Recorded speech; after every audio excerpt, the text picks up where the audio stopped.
In this video, we're going to troubleshoot interior lights in the Saturn Vue. This is a 2007 3.5, but a lot of them are quite similar. So what happens is these are supposed to turn the light on, but they do absolutely nothing. So let's have a look at that. So this panel here is just a light coating of glue around the outside. Just take the front and sort of pry it down and then pull it towards the window. That should release these hooks here. And then just let this kind of dangle. What happens with these is a switch is supposed to be here, which is this one. And what the switch does, it just slides on this little plastic notch there. And if you look at the switch, what happens is this plastic kind of breaks away and it doesn't slide in anymore. It just kind of pulls out loose and then goes into this hole and doesn't really do anything. If you want to change the bulbs, they're really easy. You can change those right here.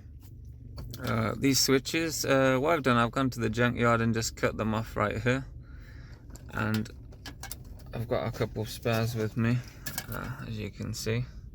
What we're going to do, we're just going to take one apart and rewire it back in. The white piece here, this does come out, but it can damage the roof. It's quite bigger than the hole and it is glued in quite a little. But if you do get that out, you can remove the entire wiring harness. I think there's a connector just behind here, and that'll pull out the harness for the two buttons and the bulb sockets also. So you can see here the switch works fine. We just have to kind of mount it in with a new switch without this plastic kind of broken part here. So depending on the type of Saturn, some of these wires have 2 or 3 inlets. It doesn't really matter because what we're going to do is just recycle the switch part here. Even the 2-wire ones have the prong to the 3rd one. Take a small screwdriver and just insert it into a hole here. If you have a 3-prong one, there's a little room down the side just to force the top open. Be careful when prying this on. There's plastic teeth all the way around here, and we want to retain as many of those as possible. If you glue it afterwards, then it doesn't really matter. Once you have this half pried open, it's spring loaded inside, so be careful it doesn't shoot off everywhere. So inside you'll have the button casing itself. You'll have the button that you push. On top of here you have a spring which has a plastic tooth mounted in there. And then inside the actual switch itself, there'll be 3 wires. The black 2 will mirror each other, and the white one will go underneath. If you pull the center post up here, you can remove the wires from the casing. So you can see the white one and black one just go under that post we removed. There's a little residue underneath, but I think that's by design.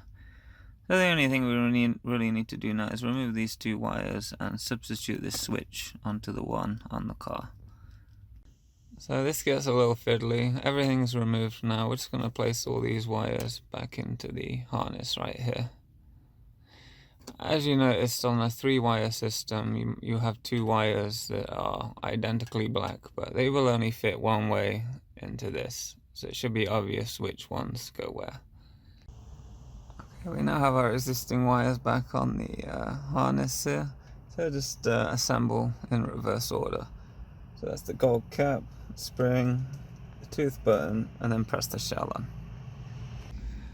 Okay, with the casing back on, just make sure it's fully on there. You may need a little glue, but I saved a lot of teeth, so I didn't need it. And just test the button. It seems to work quite well. Now we're just going to feed it back round and into this hole. Once one of them is in place, just test it. Now we can repeat for the other side. I hope that helped you, and thanks for watching.